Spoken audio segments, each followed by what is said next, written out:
As I was driving, I was like, let me pull up some YouTube, listen to something, watch something, maybe just have it play in the background as I'm driving on the freeway, being stuck in the bumper to bumper traffic.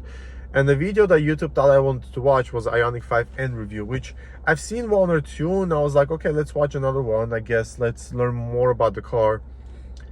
And to be honest, more I listen to it, more I watch, and more I learn about the car, more disappointed I get. Because first of all, that car is way too gimmicky. That the N pedal, the N green boost that adds you 40 horsepower, which doesn't really give you the 40 horsepower because everyone say you don't feel the difference that much. It has the drift optimizer, has the, you can literally decide if you want more power to the back wheels, you want more power to the front wheels.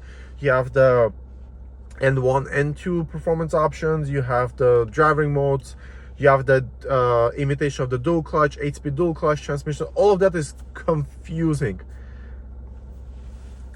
Not and I know if Hyundai got the car, I don't know if Hyundai got it right or wrong. Probably everyone have an opinion about that car is going to be amazing and it's going to hit the market, it's going to sell well, which I really don't think it's going to do so well. I'll explain you why.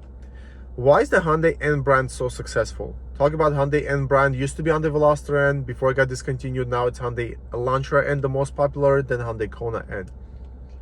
Reason why N performance brand is so successful is the price. Would someone buy a Hyundai Elantra N if it was at $50,000, $55,000, $60,000? My answer is no. Everyone's answer should be no. If you think someone's gonna pay $60,000, $50,000 for a Hyundai Elantra N, then they must really, either they don't know car market or they really love that car.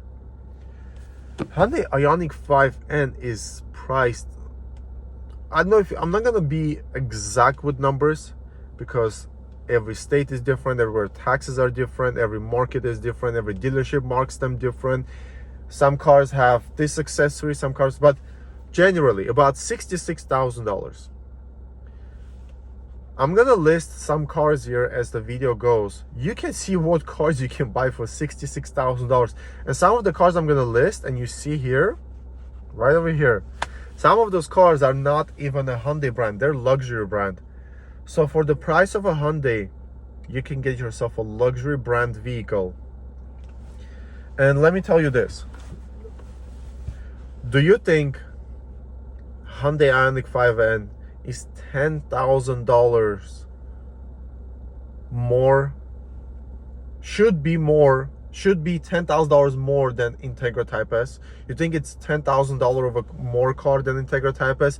You think it's $15,000 more of a car than Civic Type R?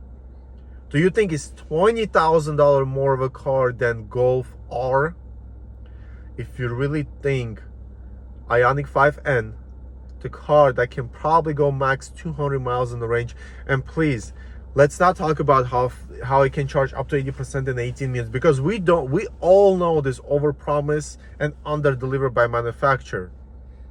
I work for too many brands, car dealerships, to know all of this stuff. Unfortunately, maybe I shouldn't say this, but if the range on the car is 320 miles, how many miles can you get out of that car? 280, 270?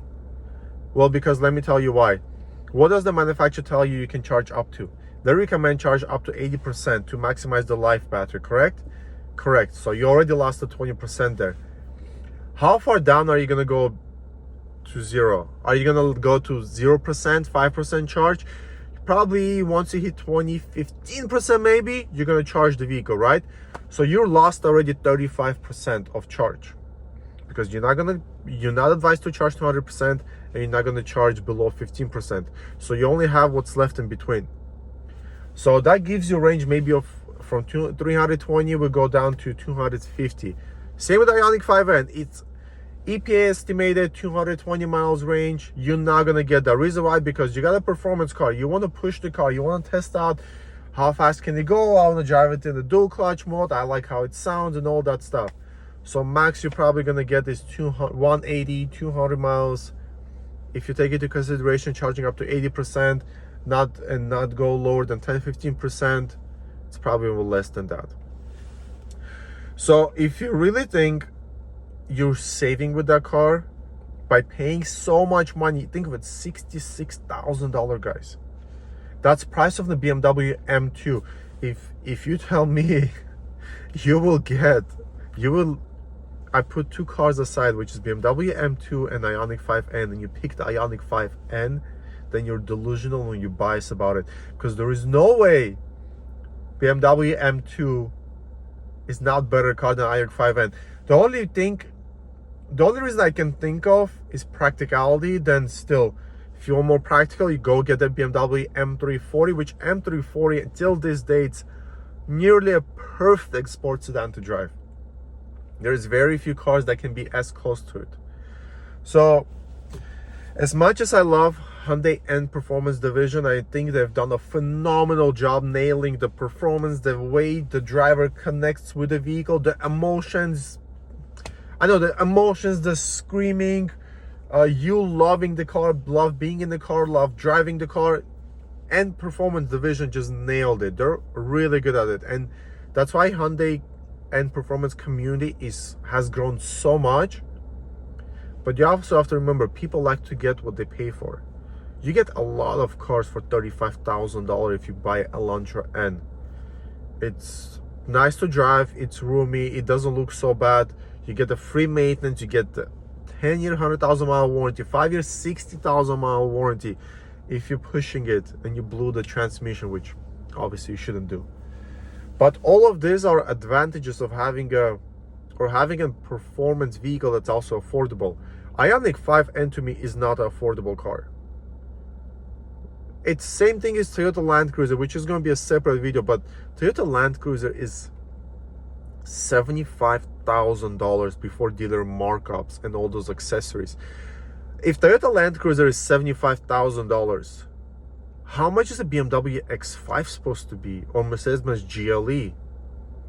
Why are they supposed to be around $65,000? Why are they supposed to be $10,000 cheaper on the Land Cruiser, the car that doesn't even come with leather seats? You might say it's off-roady and all that stuff. Okay, that's fine. I'll give you that. It's off-roady.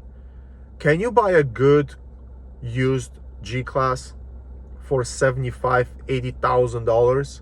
You can buy amazing condition G-Class for $80,000. And if you're gonna tell me that new Land Cruiser is better than a G-Wagon when it comes to off-road, I'm really gonna argue, guys. Come on, G-Wagon, seriously? Or what I would do if I would just go buy a used Land Cruiser. But come on, this is not this video is about Hyundai Ioniq 5N, and as much as I love the brand, I think Hyundai priced it really wrong, and the community is not gonna buy it. If someone buys it, then I guess they have too much money. They can spend $65,000, $70,000 on a Hyundai that's doesn't have any premium options in it. You know what I mean? Like, you get into the car, you open the car door, it's like low quality build interior. You don't have anything premium in the car that can justify the price. The car, yes, I know it's on Hyundai Ioniq 5N. You will get my attention if I see the car in the parking lot, but to the people that just don't know cars, all they're gonna think like, oh, it's just a Hyundai. How much did you pay for this Hyundai? $65,000, $70,000? Huh, interesting. What car could you have got? You didn't want to get a Porsche Macan S. You did not want to get an Audi S4, BMW M340. You got Ioniq 5N. Great job. I don't know what else to tell you guys. That's just my feelings with Ioniq 5N. As much as I think it's a great car, it's cool. It's cool. It's not a great car. It's just cool. I would never pay that much money for a Hyundai. I'm sorry. I really wouldn't. But let me know what you guys think. I'm really curious to know what you guys think about it.